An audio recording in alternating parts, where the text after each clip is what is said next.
Welcome to Iron Galaxy Studios' Hispanic Heritage Month celebration. Iron Galaxy is known for breathing life into classic games with AAA ports and remasters. We're always willing to help other teams with co-dev and support work, and of course, we make our own creative projects too. Now let's meet Iron Galaxy's amazing team members from our Chicago studio, the Orlando studio, and our teams worldwide. Each pair interviewed each other about what it means to be Latinx in the gaming space. First up, it's Melissa vs. Lupe. Hi, I'm Melissa. I'm a producer here at Iron Galaxy, and I've been in the industry for coming up on 7 years. And I'm Lupe Nunez, the head of IT at Iron Galaxy Studios, and I've been the head of IT on different teams for 14 years. What does your day-to-day look like? Well, in IT, my day could change, from day to day, week to week. But typically, my days are coming in, meeting with my team, catching up with everyone to see where everyone's at, following up on open requests and tickets, meeting with different people in different places in the company to map out different initiatives, and follow up on shared tasks. There's a lot of one-on-ones, a lot of following up on career development and my employees' progress on different fronts. But most of all, I'm really just working with people at every corner of the business to make sure that our games stay on track and that everyone has what they need. That's the main focus of every day for me. So, Melissa, what does your day-to-day look like? It looks a lot like your day-to-day, Lupe.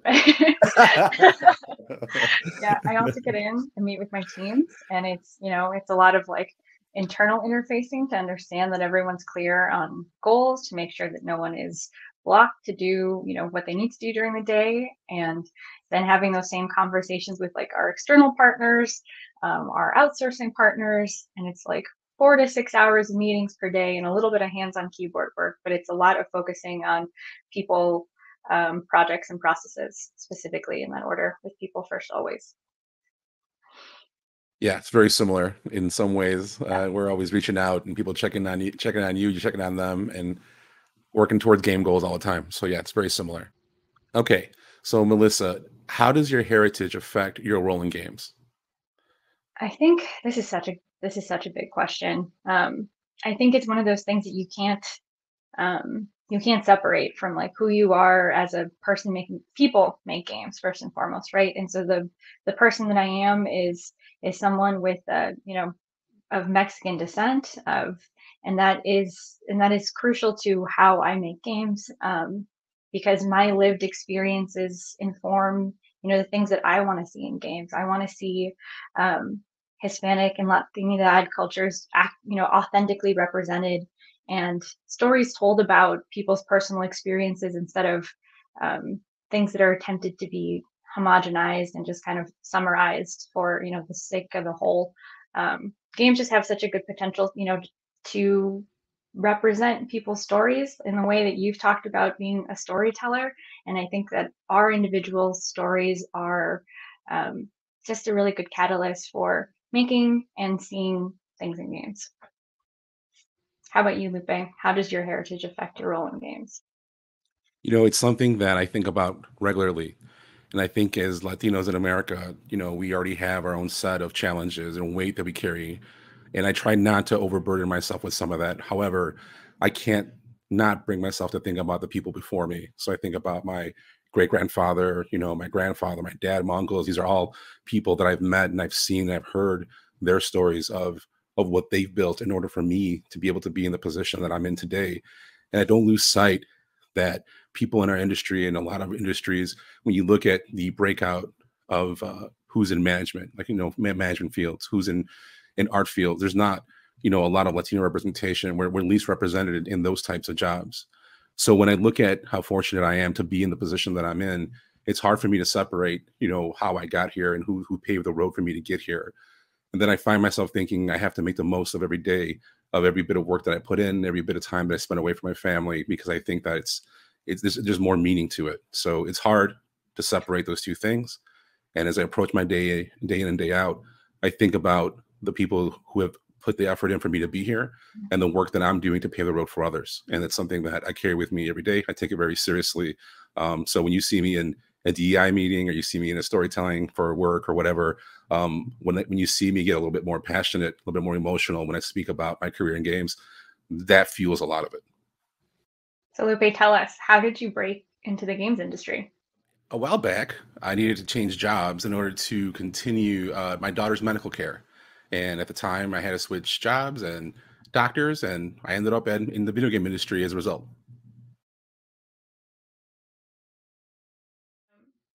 I knew I wanted to work with art and technology, but for the longest time, I thought that like film and animation and VFX were the only occupations that fit those spaces.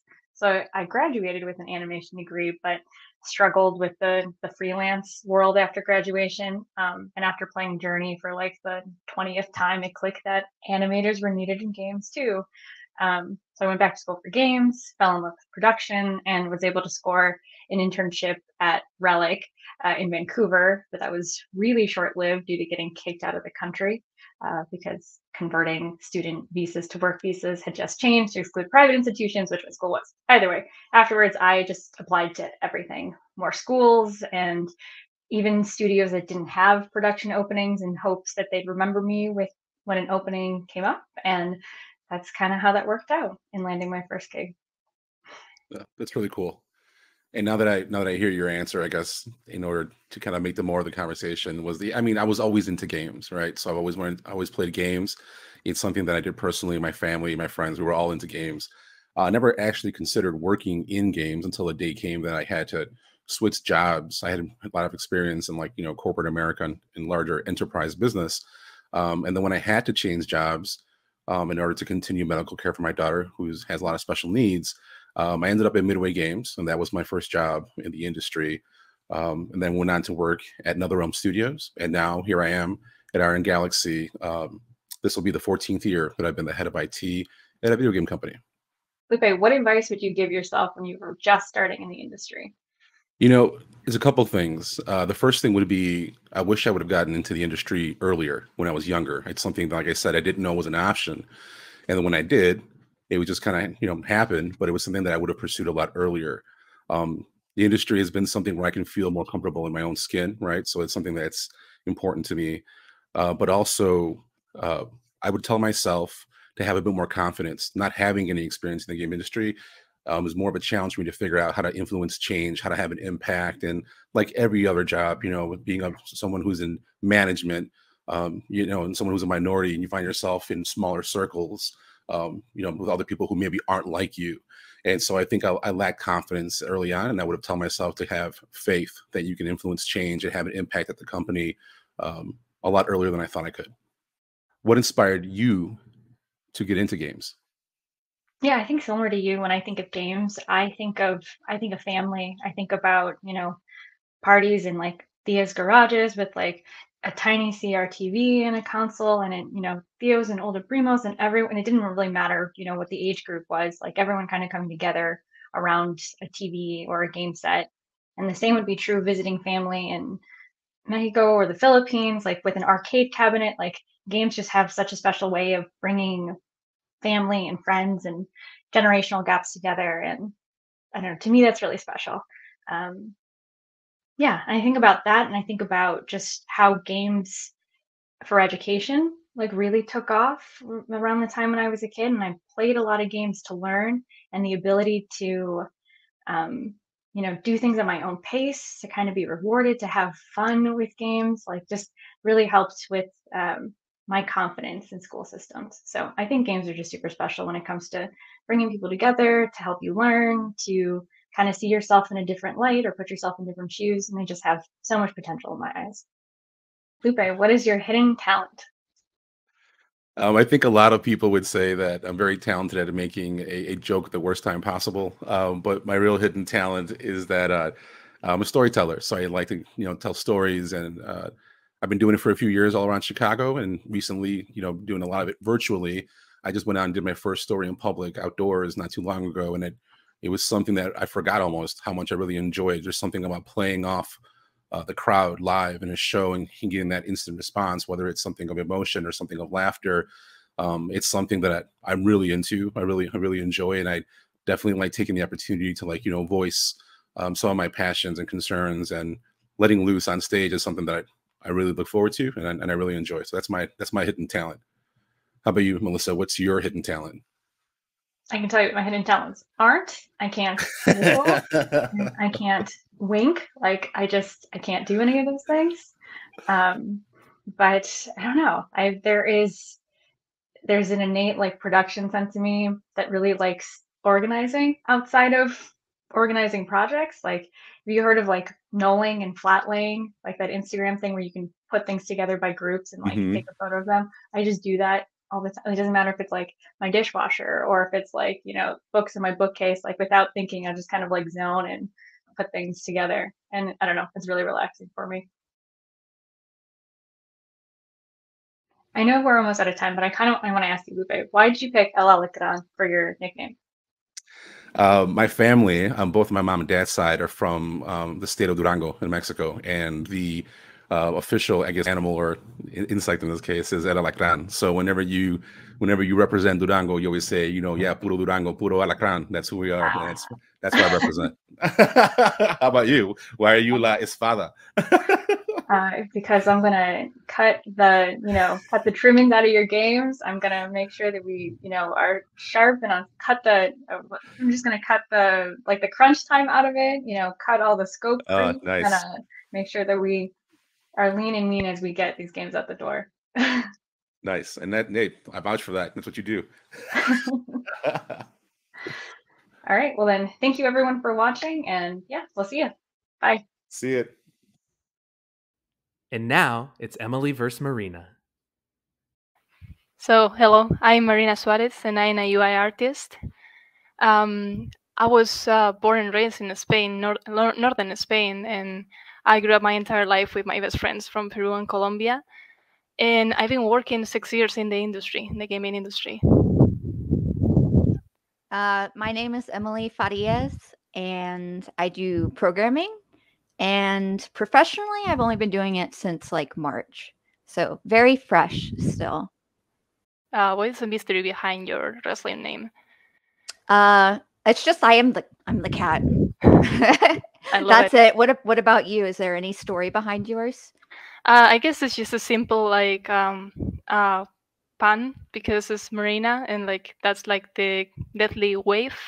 And I grew up in a town that is like, it's called the Cantabric shore of northern Spain, and I'm just very attached to the seaside. So it was just like a very bad name pun.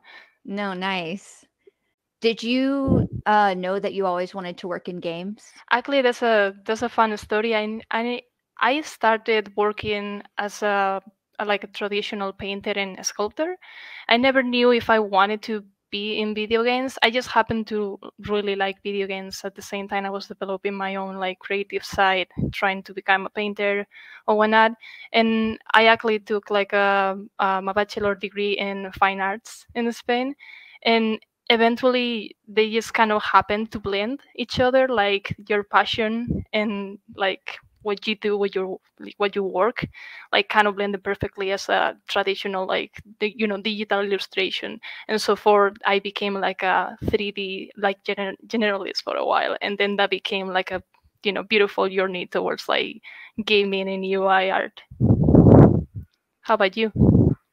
Definitely did not like. I always enjoyed games, but when I was younger, the idea of me developing games or even like doing programming was just I never thought of it as an option, and I can't say why. I don't know. But when I was 20, I got a little late into the game. Like when I was 20, I randomly got a like programming for dummies book from Barnes and Noble and really enjoyed it. So then I went to school for it. And then I actually it was a meshing too of like I enjoyed doing art and programming. So like when I was in school, I developed a game, and it was just like I fell in love with the whole process, really. Yeah. Absolutely. I feel the same in so many regards. Yeah. If you weren't in your current role, what other job in like the game industry do you think you'd be interested in? That's a wonderful question because I will probably try to be involved with gaming localization. Because to me, growing up, like localization was a huge part of my gaming experience. Like most of the games will come from US or even Japan, and just the fact that as a kid I got them localized. It was the first thing that even got me into games in the first place. And a lot of people take for granted localization, but it's a very big important part of making sure that your game is getting it's reaching every corner of the world, right? Right. And I think voice acting is a huge part of that also. And I just think that they're like careers that need a little more of like exposure or like or like visibility in that regard. No, that makes absolute sense. Like you want to reach as many people as you can, right? Exactly. Make it accessible for everyone. Voice acting would also be fun. I could Yes. see you doing voice acting. So what advice would you give to new developers just starting in the industry? The main thing I would say is like one, there is space for you, right? Like it can feel really hard being on the outside looking in and like questioning like can I even belong in there, right? And there absolutely is. And there's a million different paths too. Like of course I'm going to promote programming, right? But if that's not your thing, right? There's art, there's sound like you were saying, voice acting, production even if you can like herd people together. Like it's a hard job, but these are all things that are like really necessities. And so it seems like there's something for everyone. I guess another thing too would be don't feel like you have to perfect whatever it is your art is right before jumping in. Like I thought I had to memorize every single textbook before I would be like worthy enough of trying to get in, and like that's not the case. Like you learn a lot of things through application, and I mean I'm fortunate to work here in a place where like everyone promotes learning. Like the people I work under are like incredibly intelligent. So it's like I don't have to be the smartest person in the room, but I get the opportunity to work with them, and also they actually take the time and have the patience to like teach me things along the way.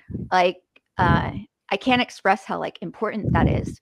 So also like I think people who are in the industry already, like everyone should strive to be that for these new developers coming in. I know I definitely want to be. So yeah. Yeah, one thing that I would like to add is that Iron Galaxy, I believe that they really like to involve you in every single like in every part of the process, but they actually let you grow. In if you're in a specific discipline and you want to learn more from another discipline, they will be like more than like glad to show you and teach you, and even in some point to shift to that position if you in some point you decide so. So that's something very positive. Yeah, Because absolutely. not all the companies let you touch like multidisciplinary like departments. Sometimes they just wanted to stick to one specific thing, and that's not the way that the gaming should be going. It should let you grow and expand, right? Yeah, Expand your knowledge. exactly. Yeah. It promotes creativity for sure. And yeah, don't be afraid to like ask questions. This is a good environment. Yes, Yeah. exactly. Do you have any special hidden talents? I don't know.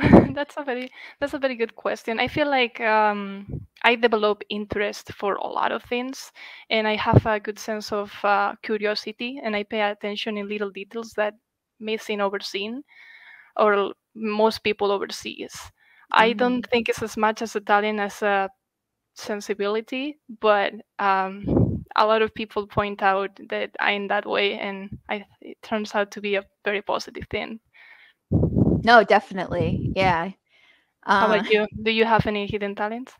And Okay. Well, which one? I have been working on this one thing for like a year. So like normally I can't dance, right? And I have like the I guess you could say rhythm of like a potato rolling down a hill. But I've been practicing this and I'll show you. Okay. I don't even know what the name of this dance is called, but I'm trying to perfect it. So I have to start with the arms. Yo soy gato, yo soy gato. That's it.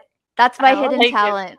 You're supposed to also move up and down and like rotate the arms, but I haven't gotten that far yet. Oh yeah, that's it. I like it.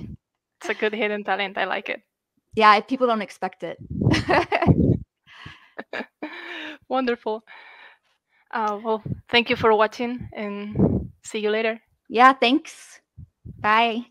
Bye. Here we go. It's Jess versus Gabe. Hey everybody, my name's Gabe. I'm a producer here at Iron Galaxy, and I've been in the industry for 9 years. Jess, why don't you tell them who you are? Oh, hello everyone. My name is Jessica Ulloa. I am a visual effects artist here at Iron Galaxy, and I've been doing VFX for a little over 2 years, but this is my first game industry job. Oh, okay. Awesome. Yeah. Nice to meet you, Jess. And why don't you tell us how you got into the industry? Yeah, sure. So I studied game development at the University of Utah, where I learned how to be a generalist, and I worked on a lot of different aspects of game development. I later took VFX for Games courses from Nomen, which is a VFX games animation school, and that really helped me specialize in VFX. I'd also say that networking and making those connections was very beneficial for me. And yeah, I'll ask you the same. Gabe, how did you break into the industry? Well, I was young and I didn't know where to go, so I looked up video game studios near my hometown in Jacksonville, Florida, and I found out I was like 2 hours away from UCF, and I was 2 hours away from EA, and then I connected the dots. UCF had a great video game program. Then fast forward, I got my master's degree at UCF for interactive entertainment, and just with a focus in design and production. And then lo and behold, I got an internship as a designer at EA Sports in Orlando, Florida, where I worked as a designer. And Nice. It's been magic ever since. So that research I did in high school really worked out. Did you always know you wanted to work in games? No. Music has always been a big part of my life, and for a long time I thought my career would revolve around music. And then a good friend of mine who is in architecture kind of sparked the idea for me to pursue a career in game development. So fast forward a few years, and now we both work in games, and we love it. So Gabe, what does your day-to-day look like? Oh, as a producer, it can be kind of interesting. So one thing is I have regular check-ins with my team members, just make sure they're all doing the right thing, working on the right stuff, have the information they need to do the job, know who to talk to if they need help. And sometimes it isn't as easy as that. So I help the team figure out what they need to do next. That's why I also manage a really big schedule in the background to make sure it all fits together. And I'm also one of the voices of the team. So I talk to our partner teams at other companies or across our internal departments to make sure we have the work we need or we're satisfying the work they need us to do. And I try to be the glue as best as possible that brings everyone together. What inspired you to get into games? I've always loved playing video games, and I played a lot with my sister growing up. One of my favorite things about games is being able to build those close relationships with my friends and family as we play together. And I just really love the feeling of building something with a team and feeling proud that we all did it together. What is one wish you have for other Latinx developers in the industry? I'm glad you asked, because I think it's like not only do we continue to grow in numbers, but continue to build bridges and connect with one another. My parents didn't know this type of job existed until I actually got the job and we celebrated as a family. But that shouldn't be the experience anymore. I think more people should know at a younger age that not only can you work in the video games industry, but you can also do so many things to help out that isn't just coding, designing, or art. There's a place for everybody. And the more we share that information and build communities like this, the stronger that message gets. And then the more of us there are. How do you think your heritage affects your role in games? I would probably say, like, for me, my family doesn't really know a lot about video games. So it's really interesting when I started working in visual effects and I told my mom that I got this job. She doesn't really totally understand what visual effects is. So it's been really cool to kind of explain that process to her. Like initially she would tell people that I did graphic design, and then so I'd have to kind of like, no, that's not quite it, and explain it to her. So, and explain it to other people in my family. So yeah, it's cool to help people understand what other types of roles there are in games. what advice would you give yourself when you were just starting in the industry? I think the thing I would ask, or thing I remind myself to do, is to ask questions sooner or to speak up sooner, whether it's a problem on the project or something that doesn't feel right to you.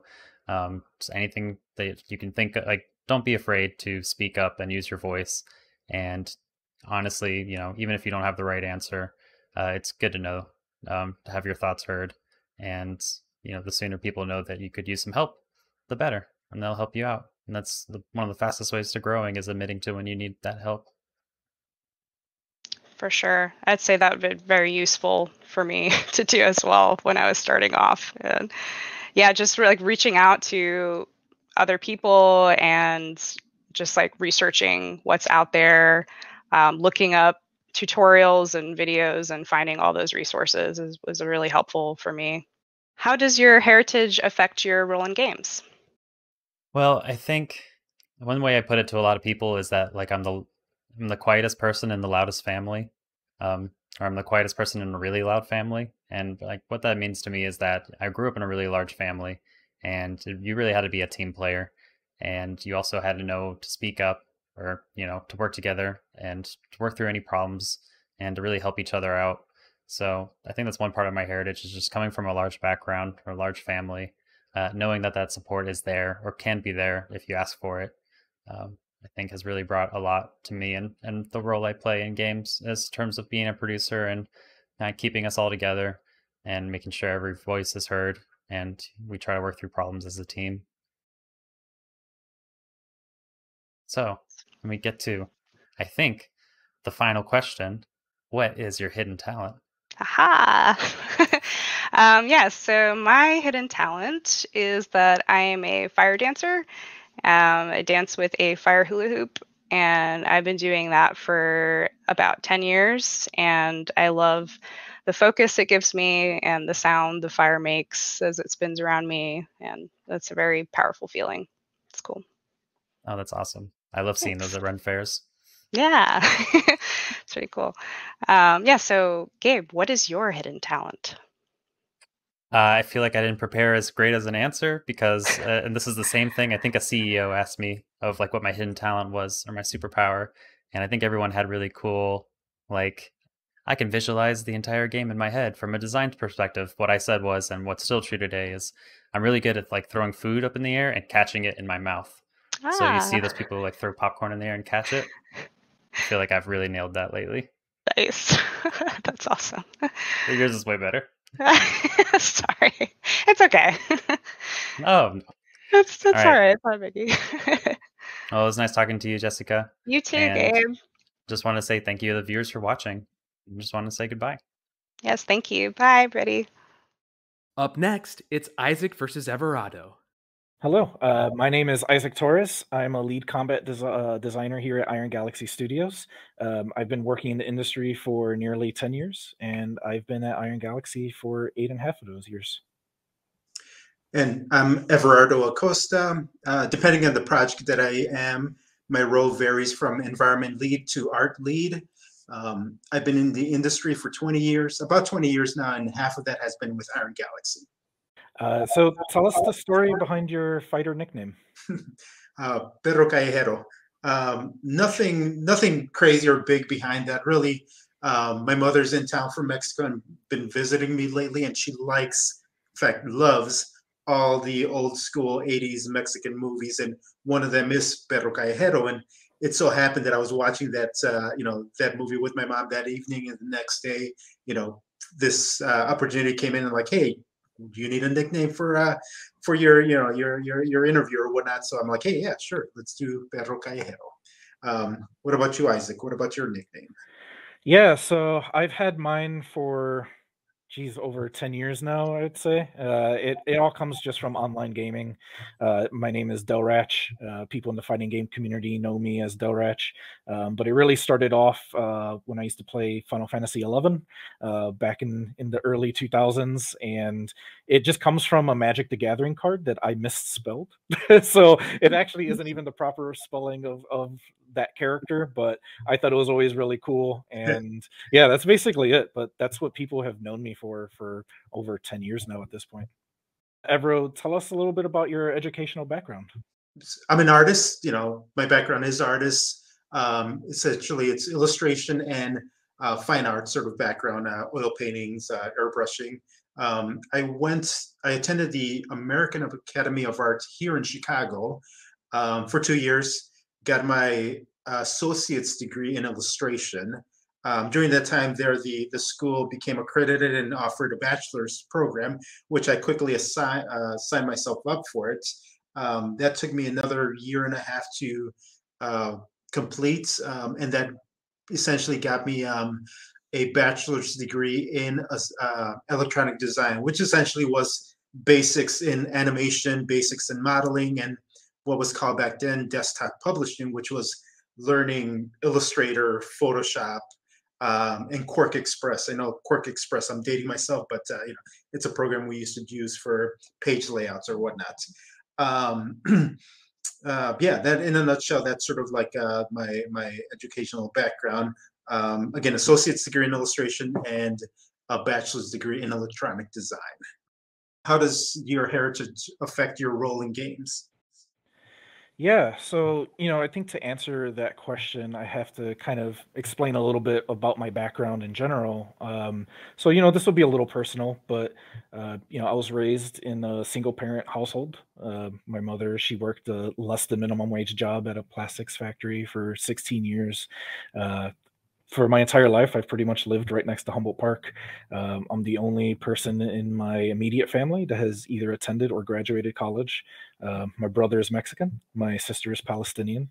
The public schools I went to were overwhelmingly Latinx, ridiculously underfunded schools.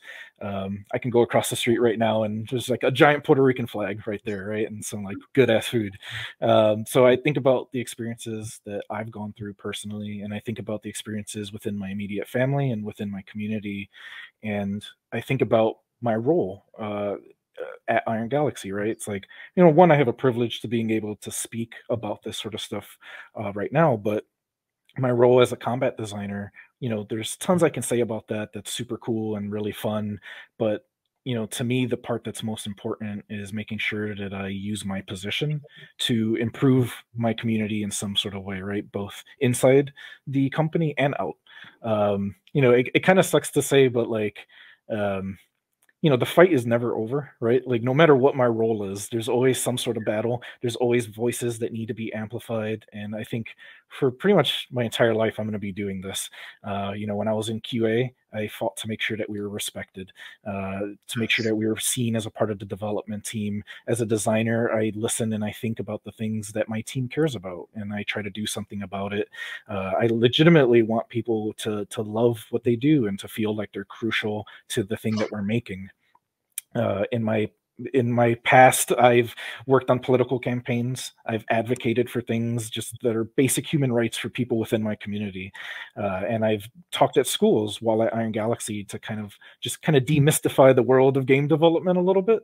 If it wasn't for my heritage, how I grew up, where I grew up, the people I've met, the people I've learned from, I don't think I'd have that empathy that I have today. And I think that's key to my role in general as a designer. I think empathy is really important, and having pride of who I am and who I try to be, I think is 100% due to my heritage and how I've grown up and the experiences I've had. And, this is coming from somebody that dresses up as Boricua Spider-Man walking around Humboldt Park just so people can smile. So, if it wasn't for my heritage, I don't think I'd be able to do any of that sort of stuff. Nice. Did you always know that you always wanted to work in video games?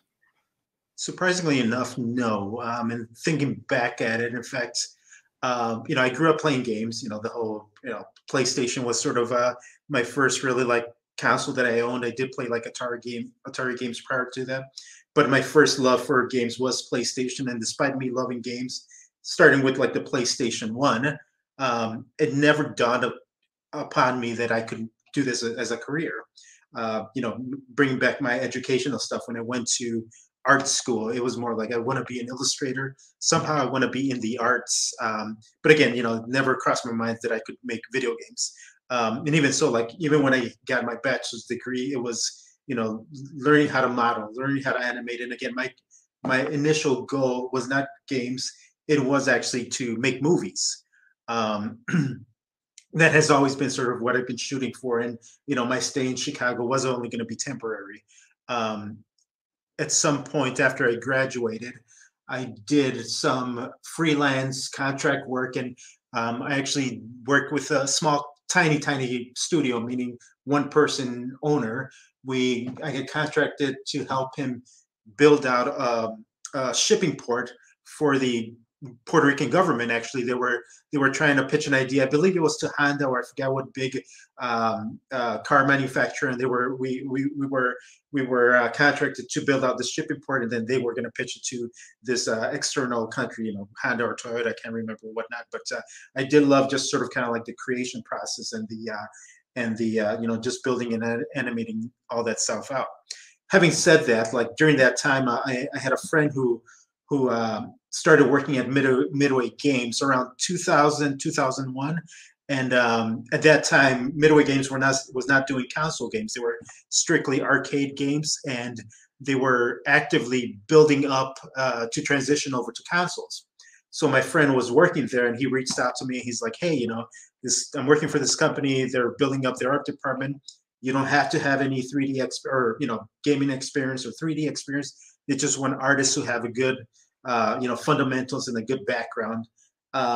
Again, I looked at it as an opportunity. I thought, oh, it'll be just a stepping stone, something to keep me, put money in my pockets, keep me employed, and make my move to wherever, California or wherever, to work on movies. Lo and behold, I went in there, and honestly, like the first 6 months, I was not a fan. Just I wasn't used to again, working with technical limitations with performance, with texture sizes, and then dealing with programmers as well, and then on top of that, dealing with designers. But now I enjoy working with designers. Isaac, okay.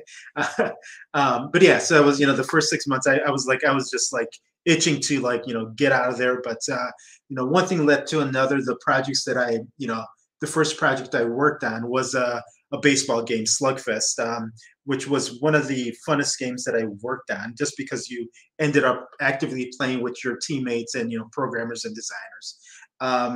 But yeah, lo and behold, 20 years later, I'm still in video games, and the whole working in movies just faded off in the distance. It's not that I never tried; it's just that I grew to love working on games and excelled at it. And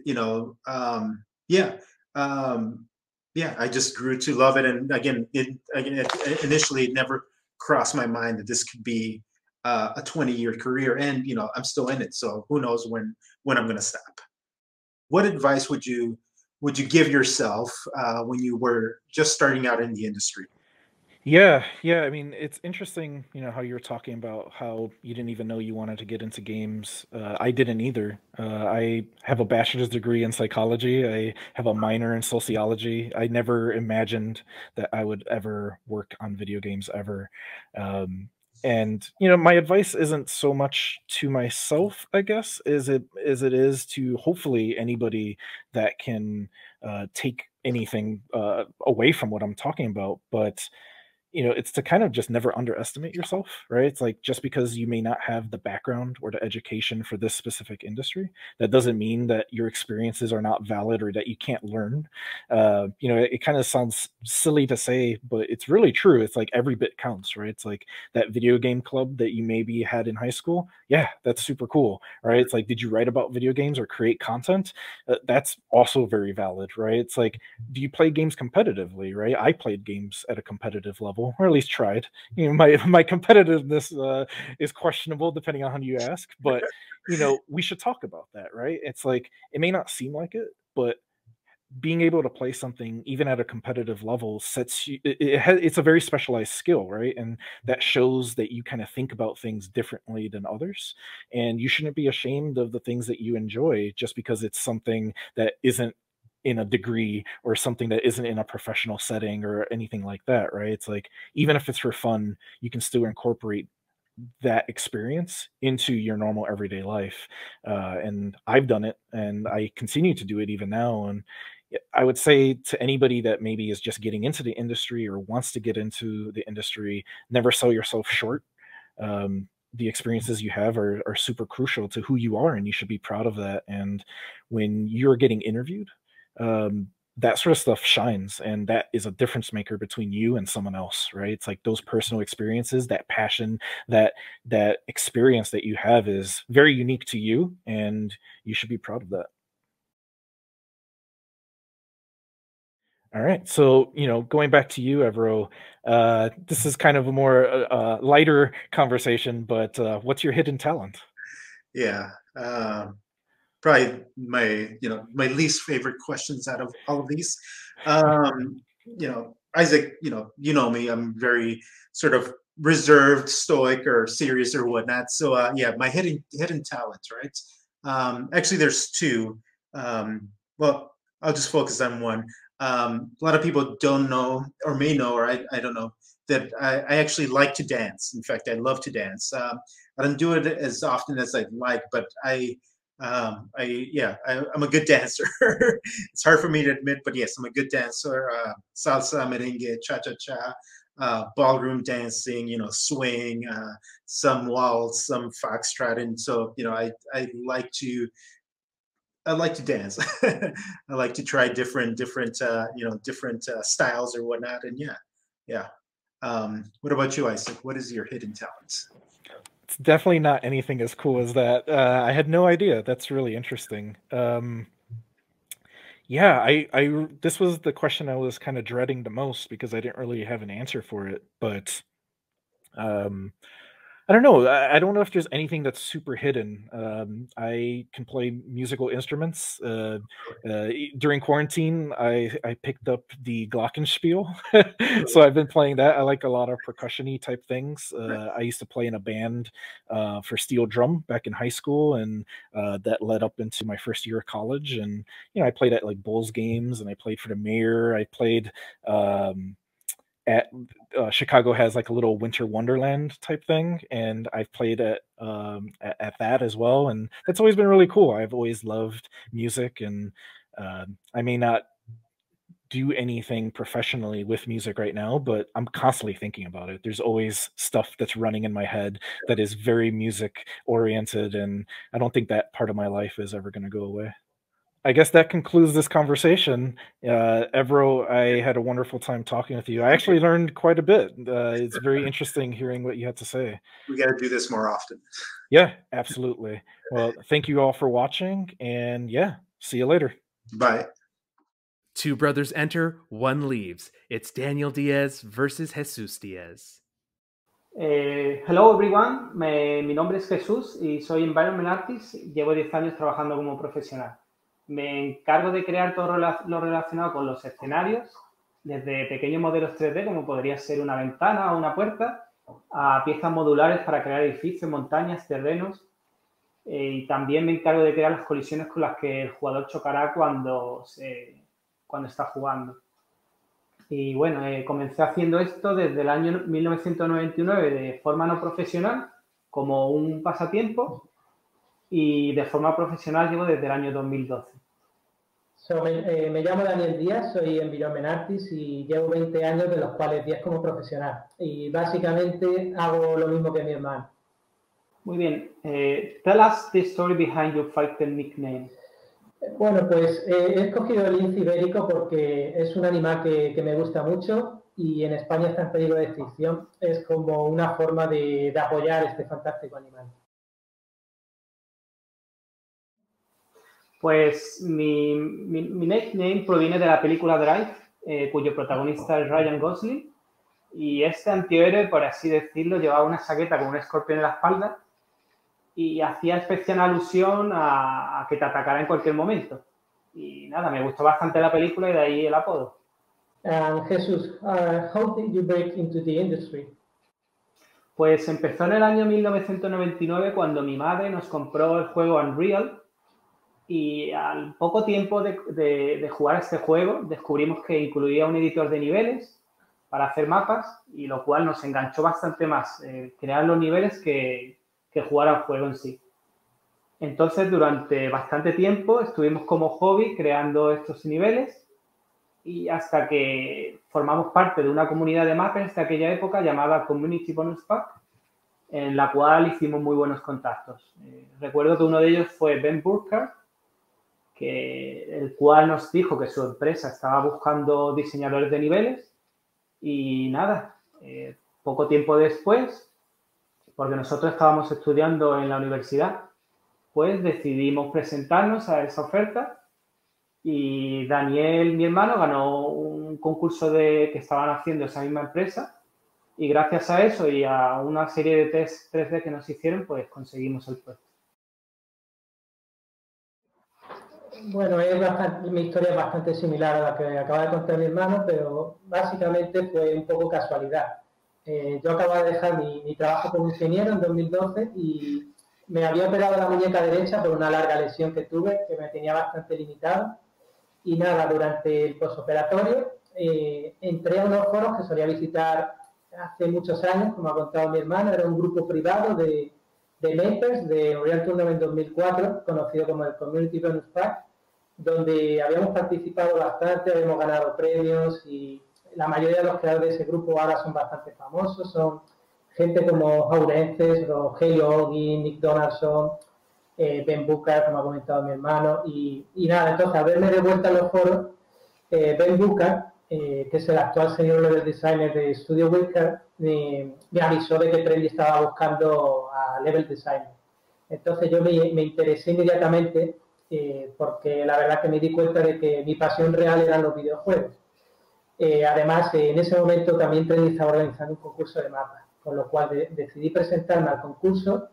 No sé cómo lo gané, porque tenía la muñeca fatal de la operación y conseguí ganar el primer premio y después de pasar varios test, pues ya fui contratado con Trendy junto a mi hermano. Por lo que tanto Ben como Trendy fueron la clave para que yo entrase en la industria. What inspired you to get into games, Jesús? Pues desde pequeño siempre me gustó construir cosas. Comencé muy pequeño construyendo pequeños edificios, castillos. Sobre todo usaba las piezas de Lego, los Playmobil, Kennex también. Y más tarde descubrí el editor de niveles de Unreal, y lo cual me apasionó bastante más. Entonces, pues me divertía mucho construyendo estos escenarios.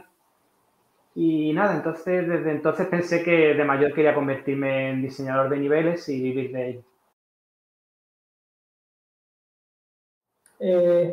De pequeño me compraba muchísimas revistas de videojuegos, estaba siempre muy al día de todos los juegos que salían por aquel entonces y soñaba siempre con el hecho de poder crear un videojuego. Entonces, un día leí un reportaje, allá por el año 1998, de que a través del programa Unreal Editor podías construir tus propios escenarios 3D. Entonces, pues nada, compramos el juego, empecé a diseñar escenarios con 14, 15 años y se convirtió en mi hobby favorito. Yo creo que esa fue la clave, el descubrir el Unreal Editor. Y me acuerdo que llegaba de la universidad, del instituto también, y me ponía a hacer mapas. En vez de estudiar, me ponía a hacer mapas. Entonces, aún recuerdo mi primer nivel, que era como una esfera gigante llena de lava, de la que era imposible escapar. What is your hidden talent? Dicen que se me da muy bien jugar al fútbol y mi posición favorita es extremo derecho o delantero. Pues otra de las cosas que siempre me ha apasionado mucho es la programación. Con 17 años programé varios jueguecillos muy simples y la verdad es que me gustaba tanto más que el diseño de escenarios 3D. Más tarde, cuando estudié en la universidad, pues aprendí a programar en C++. Y la verdad es que si no estuviese trabajando ahora mismo de diseñador de escenario, estaría de programador. Okay, I think this is all. Yeah. Yeah. Thank you for That's watching. all. Thank you for watching. Yeah. Goodbye. Last but not least, we've got Erica versus Keenan. Hi, I'm Erica Fernandez. I'm a UI designer at Iron Galaxy Studio. I've been a UI designer for only about a year and a half, but for about 3 years prior to Iron Galaxy, I was a QA analyst. So now I do a lot of user interface buttons. So basically all your menus, all your HUDs, I have a hand in making all of those really fun things. And yeah, that's my story for that. Keenan, how about you? Hola, me llamo Keenan, 45 Morales. I am the community manager at Iron Galaxy. I'm actually brand new to the industry. Just started working in the industry in March, but previously worked at GameStop, worked at a little place called Ignite Gaming Lounge in Chicago area, and I've been brand new to the industry, but in trying to break into the industry for the past couple of years. So very happy to be here. Tell us the story behind your fighter name. Gatito Ninja. Yeah, so my gamer tag is pretty similar to that. I'm a huge cat lover. My cat's name is Link, which I'm sure you all can tell. I'm a big Legend of Zelda fan. And yeah, and ninjas are cool, and I've always liked ninjas because who doesn't like ninjas? So yeah, that's where mine come from. Where does yours 45 come from? Boom. So my handle, Keyman45, just pick the numbers away from there. My affinity to those numbers is was a huge Michael Jordan basketball fan when I was a kid. And if you're unaware, his numbers separate from the famous 23 have also been 45. So it's kind of like a little nod to my history of, you know, Keenan, hey, you may not be 23, but you could still also be as cool as 45. So sweet. Yeah. How does your heritage affect your role in games, Erica? So I come from a mixed heritage household. So growing up, I had a lot of different points of views and a lot of different types of cultures. So as a UI designer, I often have to take in UX as well, which is user experience. So I often have to think of when players are looking at things, how are they interpreting them? Does this make sense? Am I easily communicating what I want these things to show actually be readable? So I've always had to kind of think outside of the box and try to find creative ways to communicate, which has really helped in my design, I feel. Did you always know you wanted to work in games? I did not. First, I didn't really think it was possible. I just saw it as this like, oh, you need to be a coder or you need to be a super brilliant artist, and I don't have either of those skills at this time. But I recognize, you know, there's other avenues into the industry. Watched a bunch of YouTube clips, read a bunch of stuff online, started making my own community, and recognize that if I wanted to try different routes separate from those two avenues that I previously misunderstood, that there's other ways in. So once I recognize, hey, I want to break into the industry, I've loved games my entire life. Once I recognized that this is something I wanted to pursue, I put my mind to it. I had the support of my friends and family, luckily, and it took a little bit of a trip to get where I'm at today. But I'm very thankful that I took the trip because now I'm in the happiest place I could ever be. What advice would you give yourself when you were just starting in the industry? So I had a bit of an interesting start in the industry because I wasn't always a designer. I did go to school for gaming, I have a bachelor's degree in it, but I actually started in QA because it was really hard to kind of get that foot in the door. So my advice to myself is just to keep trying and keep practicing. You learn a lot in school, but you learn the most when you are actively designing and actively doing things. So that was the biggest thing, was just to keep going at it and don't give up because it's very difficult. It's really hard to get into this, but I was really fortunate to get to where I am now and just a bunch of things. So yeah. I think that's often a story you hear for like a lot of folks first time breaking into the industry. It's like, it was a grind, but it was always so well worth it. So well worth it. And I worked at GameStop too when I was in college. I think that's something a lot of us have in common. And I also worked in like gaming media. So I wrote articles for gaming websites and got to go to E3. And that was a really cool way to kind of get my foot in the door too. But becoming a QA analyst was leaps and bounds different to that. What is your educational background, Keenan? So I went to the University of Illinois at Chicago, also known as UIC. Shout out to my other IG folks that also went to UIC. I studied communications there, and little did I know that I would end up being in a communications department in the video game industry. I remember when I was trying to decide on what major or what I wanted to study, it was literally like, all right, I need to pick something. I don't know what I want to do. And I hadn't, figured out that breaking into the industry was like a potential route that I could go down. And my school counselor was like, all right, you got to pick. You're starting like in a couple weeks. And I was like, okay, I guess this one, communications, because I was like, that makes sense. I think I can apply that to like anything. And then little did I know, again, like that was actually going to help me in a way that I wouldn't even understand down the line in the future. So very thankful that I ended up going that route. Another takeaway that I would say from my, I guess, professional background of experiences, I'm also a professional dancer, and I can't underline how important it was for me to just, I guess, interact with communities of people, and specifically like a diverse set of people within the dance community. I've met so many different kinds of people that have just melded my mind into the being I am today, and I'm so thankful that whether it's through artistic interaction or just conversation, I can learn from different people. So very thankful of people that have taught me the things that I know today.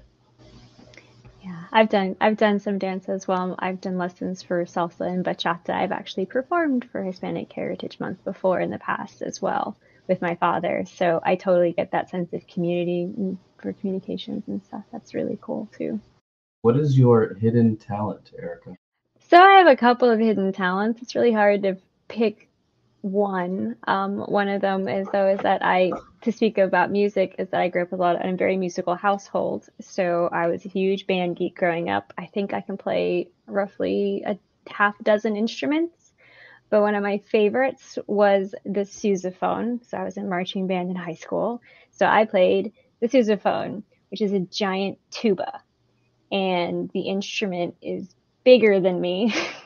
So if it was particularly windy, I would be blown about the field. It was quite funny. So yeah, that's my little hidden talent. Is that I hope there's secret videos of that. You just like there might be, honestly. You just stand there in a giant gust of winds and you just see these bells just tilt back and you just fix the footing. It's funny. So yeah. What is your hidden talent? So not so hidden anymore because I leaked it in the last question, but I'm a dancer. I would say in the traditional sense of what my style has emerged from, I guess you could say hip hop, the actual title of the dance style that I actually partake in. It's hard to define, but if you've ever watched the shows World of Dance or America's Best Dance Crew, that's the kind of dance that I aim to perform. I've been a choreographer, teacher, director for like the past 10 years in the Chicago dance community. And I would say like I personally excel in like isolations and popping and waving a little bit. Yeah, that's a little sneak peek of who I am. I previously have competed a lot. I placed with a crew called the Go Top 8 at a place called, or at a competition called Hip Hop International.